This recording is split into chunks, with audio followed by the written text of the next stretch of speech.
Hello friends, welcome to my channel. ఈరోజు ఈ వీడియోలో రెస్టారెంట్ స్టైల్లో కొబ్బరి చట్నీ చూద్దామండి. ఈ చట్నీ దోశల్లోకైనా ఇడ్లీలోకైనా చాలా బాగుంటుంది. ఒకటి తినేచాట 4 తింటారు, అంత రుచిగా ఉంటుంది. మరి చూసేద్దామా రెసిపీ. ముందుగా ఒక అరచిప్ప పచ్చి కొబ్బరి అండి సన్నగా కట్ చేసుకున్నాను ఇలా. ఇప్పుడు వీటిని ఒక 2-3 సార్లు బాగా కడగాలండి, ఎందుకంటే దీనిపైన డస్ట్ అది ఉంటుందని.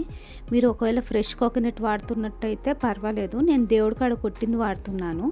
సో అందువల్ల ఇలా ఒక 2-3 సార్లు బాగా కడిగిన తరువాత నీళ్ళన్నీ వంపేసుకోవాలండి. తర్వాత ఒక మిక్సీ జార్ తీసుకొని అందులో కడిగిన కొబ్బరి ముక్కలు వేసుకోవాలి. ఒక చిన్న సైజు ఆనియన్ కట్ చేసి వేసుకున్నానండి. ఒక 3 పచ్చిమిర్చి అండి, లేదా మీ కారానికి తగ్గట్టు వేసుకోవచ్చు, పచ్చిమిర్చి కారాన్ని బట్టి. రుచికి సరిపడా ఉప్పు, నేను ఇక్కడికి రాళ్ళు ఉప్పు వాడానండి. ఇంకా 2 టీ స్పూన్ల పుట్నాల పప్పు.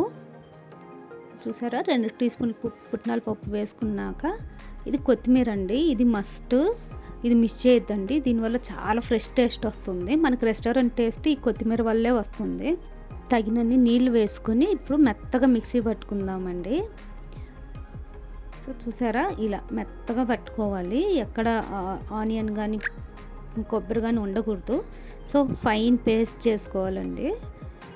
సో ఇప్పుడు పోపు వేసుకుందాము. చాలా వరకు రెస్టారెంట్స్లో పోపు వేయరండి, మీరు చాలా వరకు అబ్జర్వ్ చేసుంటే.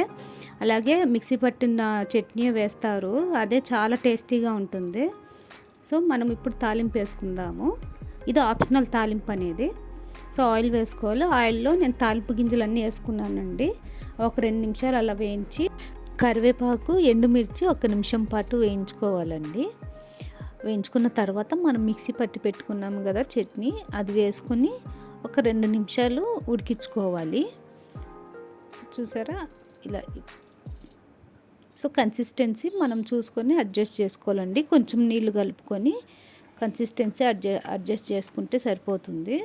సో అంతే అండి, మన కమ్మటి కొబ్బరి చట్నీ రెడీ. సో మీరు ఈసారి ట్రై చేసి ఎలా వచ్చిందో నాకు కామెంట్ చేసి చెప్పండి. మీకు కనుక ఈ రెసిపీ నచ్చుంటే please like, share and subscribe to my channel.